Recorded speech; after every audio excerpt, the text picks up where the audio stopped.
And Mhm. so I want to talk about kind of what are the most common types of stories. We're going to talk about three different types of stories, but we're also going to talk about how and what goes into a good story. Mhm. And so maybe before we get into the most common types of stories that people, salespeople, entrepreneurs need to tell, can you talk to me about like your thoughts on what is a good story? What is a from like a length, a you know, beginning, middle, end kind of perspective? Like what are some of the high notes when you think about telling a good story? Yeah. To the first point, what you said on length. Length, when I wrote my book, I analyzed the best stories that I've listened to in all the interviews before. And what I found there is that the average sales story is 1 minute 27. And that's not that long.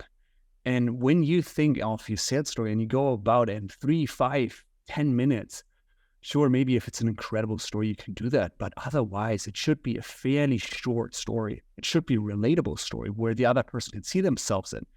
But you want to keep it pretty concise in the sales context. Now, that being said, even though it's concise, you still want to tick some of the boxes there, right? So usually the best stories, they're emotional, they're visual, and they have some sort of element of surprise in there. Because if it doesn't have, if everything's predictable in that story, well, I've no reason to listen to you, right? But if there are some things where like, ooh, I didn't see that coming, I'm more interested to listen to the rest of the